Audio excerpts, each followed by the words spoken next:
그래서 결국은 중요한 것은 신경망을 어떻게 발달시킬 수가 있느냐, 이 방법만 정확하게 나온다면은 우리는 굉장히 많은 문제를 해결할 수가 있게 되는 겁니다. 네. 그래서 우리가 이제 이 뇌 발달이 과정을 한번 살펴보겠습니다. 처음에 막 태어났을 때는 신경망 발달이 안 돼 있어요. 근데 신경망이 한꺼번에 막 만들어지느냐, 이미 만들어져서 태어나느냐, 신경망은 만들어져 가는 겁니다. 우리가 이제 정보를 받아들이면서 오감이 깨어나서 정보를 받아들이기 시작하면은 그 정보를 처리하는 과정에서 이 신경망이 이제 만들어져요. 그래서 지금 여기에 있는 요 숫자가 이게 이제 태어날 때의 시점이고요. 태어날 때의 시점. 그리고 이게 12달, 즉, 1살 됐을 때입니다. 1살 됐을 때. 이 스케일이 틀려요, 지금 현재. 예. 이때는 이제 연이에요, 연. 2살, 4살, 6살. 이렇게 가는 거죠. 그래서 요 앞에 1살 때까지의 스케일이 굉장히 길게 잡혀 있습니다. 그건 왜 그러냐? 이때의 뇌의 신경망이 고도로 발달이 돼요. 고도로. 워낙 빨리 발달이 되기 때문에. 그래서 제일 첫 번째 완성되는 게 바로 감각운동피질신경입니다. 즉, 감각과 우리 감각 정보, 기관으로서 정보를 받아들이는 그 감각신경망, 또 우리 몸을 움직이게 하는 운동신경망, 이게 보세요. 12달 됐을 때 끝나요. 예. 네. 그건 우리 애를 귀엽다고 맨날 안고 다니고, 맨날 업고 다니고, 이 미는 거 있잖아요. 거기에 태워서 데리고 다니고, 그러면 무슨 일이 벌어지느냐? 운동 피질이 정상적으로 발달이 안 됩니다. 예, 걔들은 절대 커가지고 운동선수는 절대 안 될 거고 운동을 잘 하지 못하게 돼요. 근골력이 정상적으로 발달이 안 됩니다. 그래서 내 아이를 사랑한다? 그러면은 어떻게든지 지 혼자 걷게 만들고 어떻게든지 지 혼자 달리게 만들고 가급적이면은 안아줄 필요가 없습니다. 예. 그래야 이 신경이 발달이 돼요. 이 운동신경이. 감각신경도 똑같습니다. 다양한 감각 정보를 주면서 아이가 그것을 느끼게 만들어주는 교육이 반드시 있어야 된다는 거예요. 그래서 생후 1년 사이에 감각, 운동, 피질, 신경망이 완성이 돼요. 완성이. 그걸 완성을 못 시켰다? 그럼 부모가 너무 애를 너무 귀하게 키운 거죠. 예. 그 다음에 두 번째 보면은 두정엽하고 축두엽 영역이 보시면은 최고점을 찍는 게 태어나서 한 10개월, 8개월, 10개월, 9개월, 10개월 이때예요. 근데 두정엽하고 축두엽이 하는 일이 뭐냐? 두정엽은 감각 정보를 연합하는 역할을 해요. 연합하는 거. 우리 오감이 있잖아요. 이 정보들이 두정엽이 이 영역입니다. 이 영역에서 서로 연합이 일어나요. 네. 우리가 이제 길치인 사람들은 두정엽이 발달이 덜 된 사람들이죠. 신경망이 덜 발달된 사람들이죠. 근데 여자들은 그렇게 되어 있어요, 남자보다. 네. 축두엽이 뭐냐? 축두엽이 기억 기능과 언어 기능이에요. 언어 기능. 네. 그러니까 이때 보셔요. 이 돌 때 됐을 때 두정엽과 축두엽이 감소하고 있습니다. 이미 내리막길이에요, 이게. 네. 그 얘기는 뭔 얘기입니까? 돌이 됐을 때까지 애가 말을 못한다? 부모 책임이다. 네. 축두엽 발달을 정상적으로 시키지 못했다. 그 얘기예요. 네. 그래서 만약에 축두엽 발달을 정상적으로 시켰으면은 돌된 아이는 자기 의사표현을 다 할 수 있다. 모든 언어를 지가 다 알아들을 수 있다. 이것이 맞는 얘기입니다. 절대 틀린 얘기 아니에요. 그래서 그런 이제 제일 이제 아침에 이제 집행부, 그 중앙 집행부라고 하는 영역이 어디냐? 그럼 바로 이 전전두엽입니다. 전전두엽. 우리 앞에 이마 부위 여기가 이제 전전두엽인데 이게 뇌의 총사령관이에요. 뇌의 CEO.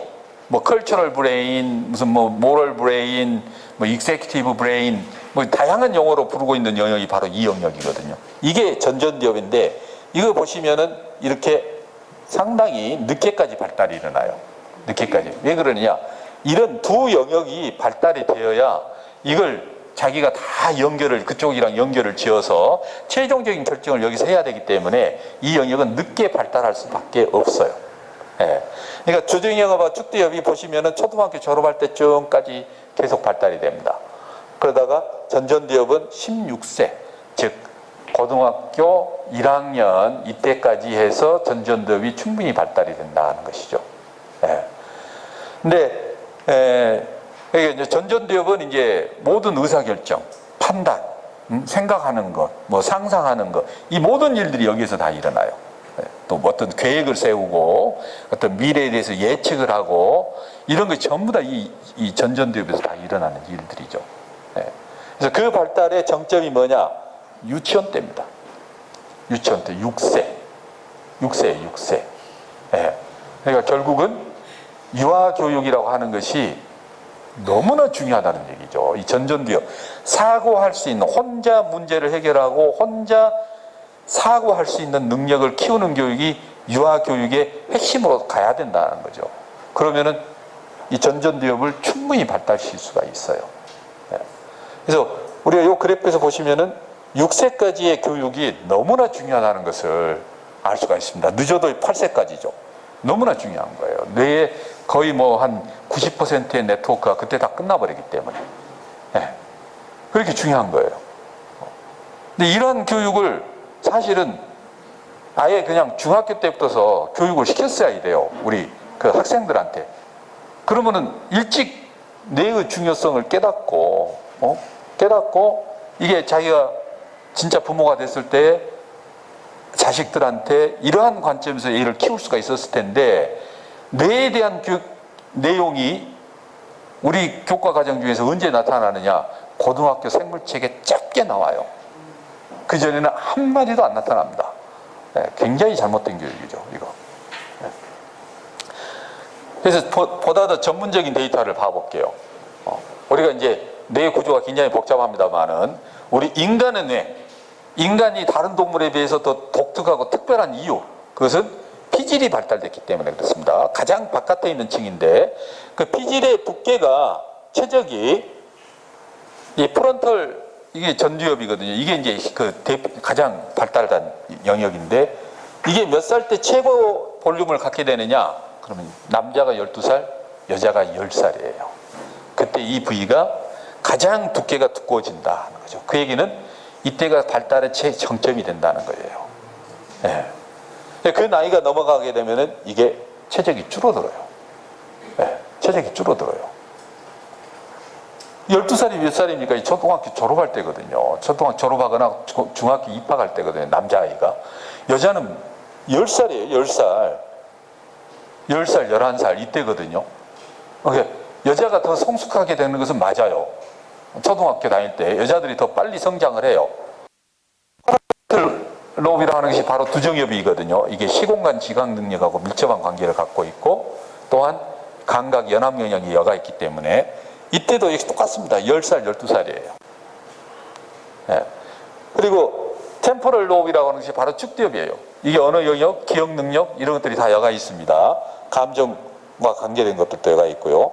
이 프론털 로브에서 이성적 감정, 여기에서는 감성적 감정. 틀려요, 영역이. 이것은 16살이에요. 16살. 그러니까 우리가 6세까지 해갖고 모국어 끝내고 그 이후에 제2 외국어로 무엇을 가르쳐도 다 괜찮아요. 근데 모국어를 완성을 안 시킨 다음에 안 시킨 상태에서 이것저것 공부를 시켜버리잖아요. 죽도 밥도 안 돼요. 그래서 저는 유치원에서 영어 교육을 반대하는 사람이에요. 왜? 모국어가 제대로 자리를 못 잡아요. 그렇게 되어버리면. 근데 6세까지 해서 모국어 딱 자리 잡게 한 다음에 그 이후에 초등학교 들어가서 영어, 일본어, 중국어, 독일어, 프랑스어, 스페인어 뭘 가르쳐도 그 뇌는 다 합니다. 그게 안 된 상태에서는요 못해요.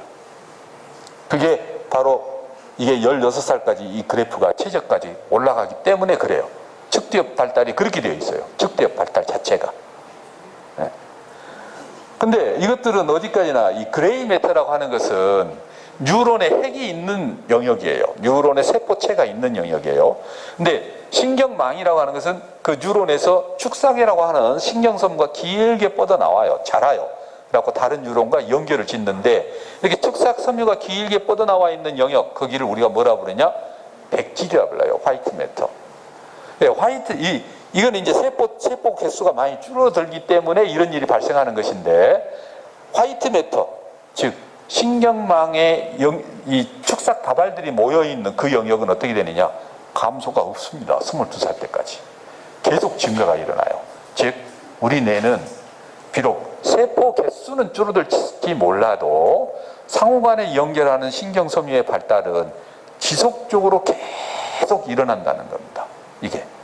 실제로 이 이후에 우리가 이제 연구 논문들 보면은 80세까지 뇌의 이 그 발달을 쭉 그 연구한 논문들이 있어요. 거기 보면은 대부분 남자나 여자나 거의 30살 때까지는 백질이 쭉 증가가 일어납니다. 그래서 남자는 그 이후로 그 상태가 거의 유지가 되는데, 여자는 24살 때부터서 감소가 일어나요. 백질 감소가. 그래서 여자가 노화가 더 빨리 일어납니다. 남자에 비해서. 그 뇌 구조가 그렇게 되어 있다는 거죠. 결국은 신경망이 어느 정도까지 쭉 발달이 되다가 그 다음에는 이제 세포 개수가 워낙 많이 줄게 되니까 점점점 그 양이 이제 줄어들게 되는 그런 양상으로 발달이 된다는 것입니다. 그래서 뇌 발달에 있어서 중요한 것은요, 시기가 결정돼 있다는 거예요. 우리가 그 시기를 놓쳐버리면은 그걸로 끝이에요. 그걸 회복시키려면은 굉장히 많은 노력이 들어가야 됩니다. 아까쯤 제가 3단계 얘기했잖아요. 3단계. 첫 번째 제일 중요한 단계, 주의 단계. 정보를 선택하는 단계. 그 단계에서 안 되는 이유들은 바로 신경망이 정상적으로 발달되는 그 프로세스를 소홀히 지나감으로써 신경망이 정상적으로 발달이 안 되어 버린 거예요.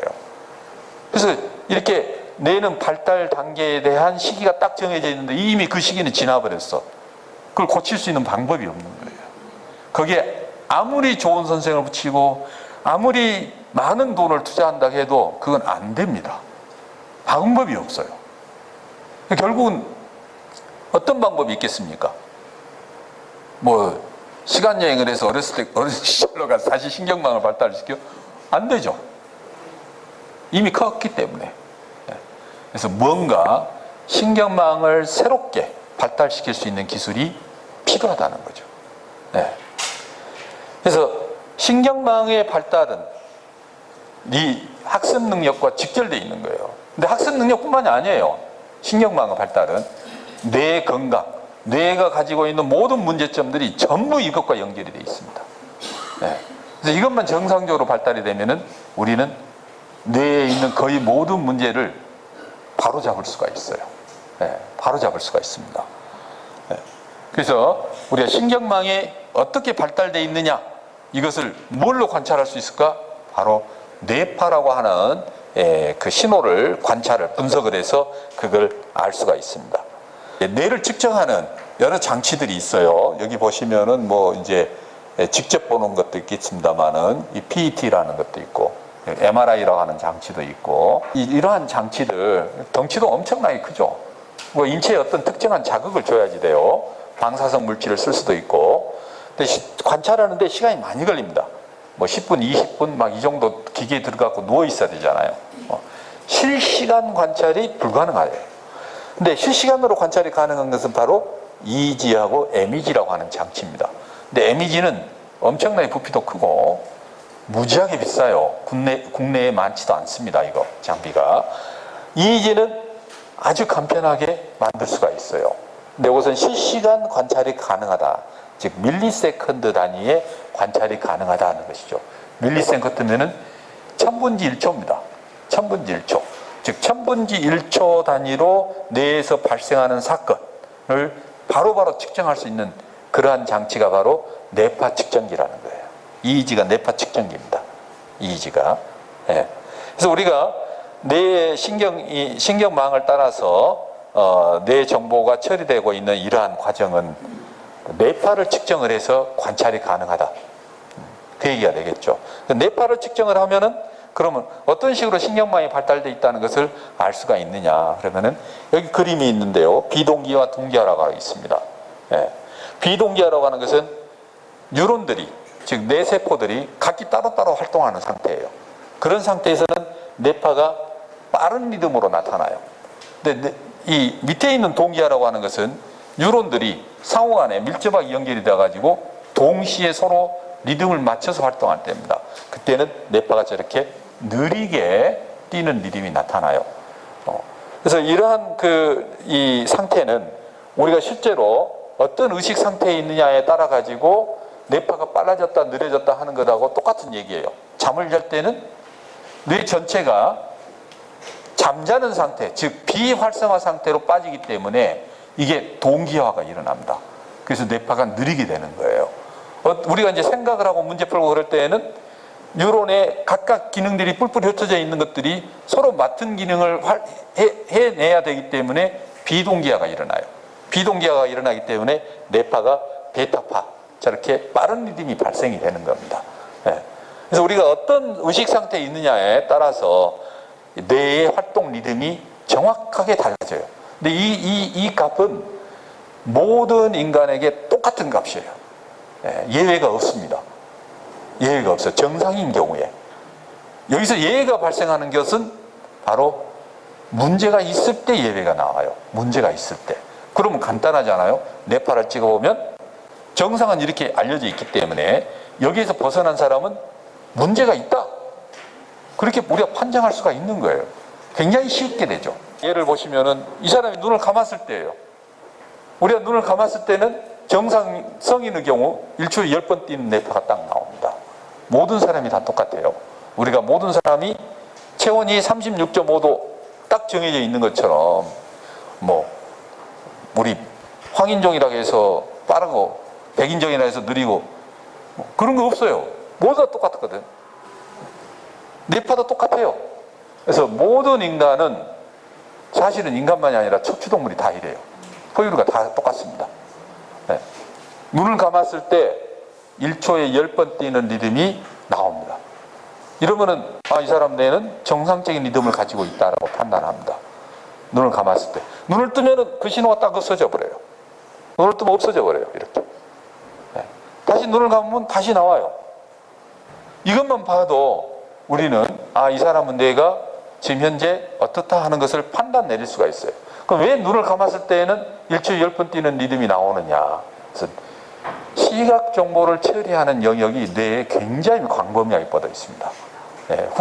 이게 후두엽뿐만이 아니라 두정엽도 연결이 돼 있고 측두엽도 연결이 돼 있고 이 전전두엽하고도 연결이 다 돼 있어요. 근데 눈을 딱 감으면은 그 정보가 없어지거든요. 없어지니까 뇌의 많은 부분이 쉬어버려요. 할 일이 없어지는 거야. 그래서 동기화가 일어나요. 적당한 동기화가 일어나요. 적당한 동기화. 잠잘 때처럼 아주 높은 동기화가 발생하는 것이 아니라 적당한 동기화가 일어나기 때문에 이렇게 눈을 감았을 때 10번 뛰는 리듬이 발생하게 되는 겁니다. 그래서 여러분들이 지금 뇌파를 딱 찍으면서 눈 감으세요 하고 딱 봐서 11Hz 리듬이 안 나왔다. 문제가 있는 거예요. 그래서 우리가 체온을 재서 36.5도가 안 나온 거랑 똑같은 거예요. 그래서 이상 뇌파는 어떤 형태인가 이게 다 밝혀져 있어요. 다 밝혀져 있기 때문에 어떤 형태의 뇌파가 나오면 이 사람 어떤 문제가 있다, 어떤 문제가 있다, 어떤 문제가 있다 이런 게 다 밝혀져 있습니다. 네. 그러면 우리가 뭘 하면 됩니까? 우리한테 필요한 것은 뭐냐? 저렇게 덩치가 큰 뭐 MRI 장치, 펫 장치, 스펙트 장치가 우리한테 필요한 게 아니고요. 체온계처럼 간편하면서 우리가 원할 때마다 측정할 수 있는 그런 장치가 필요해요. 그러면은 언제든지 그냥 뇌파 딱 찍어가지고 나의 뇌가 정상이냐 비정상이냐 눈 감았다 뜨기만 하면 돼. 얼마나 쉽습니까? 저는 그러한 장치 개발에 중점을 둔 거예요. 이 중요한 뇌를 제일 중요한 뇌를 왜 간편하게 측정할 수 있는 장치를 안 받느냐. 이건 잘못돼 있다 이거죠. 정말로 중요한 건데 이것을 쉽게 측정을 하고 그 측정된 신호를 쉽게 판단할 수 있는 이런 프로그램을 왜 안 만드냐. 제일 중요한 거거든요. 국민건강검진에 가가지고도 뇌파 검사를 안 하고 있어요. 왜 그러냐? 장치가 너무 커. 머리에다 온갖 전극을 다 부착을 해야지 돼. 그걸 어떤 병원에서 그걸 하겠어요? 1시간씩 걸리는데 못합니다. 그래서 그냥 단순하게 간단히 해서 10LH 나오느냐 안 되느냐 판단하고 문제되는 뇌파가 있느냐 없느냐 그것만 판단해버리면 우리는 이 사람이 우울증이 있는지 잠을 못 자는지 두통이 있는 건지 ADD인지 ADHD인지 다 판별할 수가 있는데 이걸 왜 못하느냐. 해보니까 빅데이터가 필요해요. 빅데이터. 다양한 이 증상에 대한 뇌파 데이터를 다 만들어야지 돼요. 그 뇌파 데이터를 만드는 작업이 장난이 아닙니다. 네. 그래서 이번에 하버드 대학교에서 어떤 프로젝트를 가동을 했냐면은 100만 명의 뇌파를 수집하는 프로젝트가 시작이 됐어요. 100만 명. 그래서 뇌파 빅데이터를 만들겠다. 그렇게 나섰어요. 저는 20년 동안에 그걸 다 만들었습니다. 저는 다 갖고 있어요. 그래 나서 훨씬 앞서가고 있는 거예요. 그 데이터를 다 만들어 버렸기 때문에. 네. 그게 엄청난 무기가 되는 거죠. 저희 그 BQ 프로그램이라 하는 것이 바로 그런 빅데이터를 기반으로 해서 뇌를 분석할 수 있는 그런 프로그램이 되는 겁니다. 그래서 그 프로그램 할 때 5분밖에 안 걸리잖아요. 5분 딱 검사하고 나면은 얘가 어떤 문제가 있는지 정확하게 나옵니다. 정확하게. 그 문제점을 가지고 그다음에 해결해야죠. 솔루션이 없는 검사는 의미가 없어요.